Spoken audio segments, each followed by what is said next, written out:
She was screaming. Yeah, and like really excruciatingly painful. I mean, like you take like ripping off a Band-Aid and like do it like times like 100. Everybody out there, the whole idea is that these strips are opening up the middle third of the nose, the so-called nasal valve area, which is the most narrow part of your nose. It's sort of like a little stay, but for this to work, as you see, you've got to pull pretty hard, meaning that the stickum on this product has to be pretty adhesive. It's really adhesive, and I think that if there was a way to make it a little bit less adhesive, I'd be on board. Like she would be on board for sure. Right. They do work. But I think that's probably part of the trade-off is that you need such a strong adhesive to hold you positionally in place so that you don't snore, that it is going to stick to your skin, that top layer, and peel it off when you take it off. Yeah.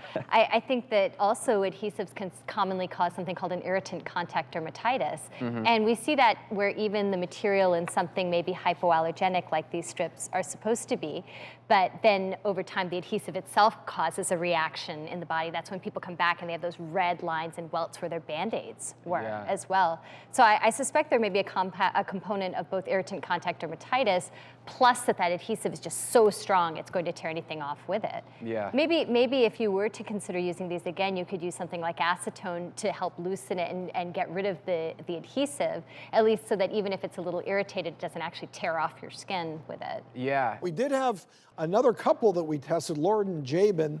They also tested the product, but I'm sorry to report their experience was so bad, they didn't even want to come on the show and talk about it.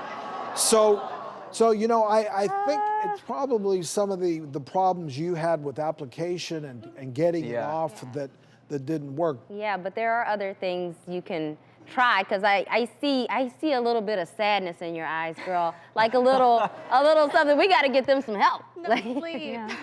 Well, Yeah, I mean, snoring affects almost 90 million Americans. You're not alone. I snore, and I didn't know it either. You don't look like a snorer. I know I don't look Here, but you can my have mine. husband not so graciously has pointed this out on numerous Terrible. occasions that I snore really badly. But make sure you don't have sleep apnea, because this is absolutely not going to help you at all. It isn't safe if you have sleep apnea. Right.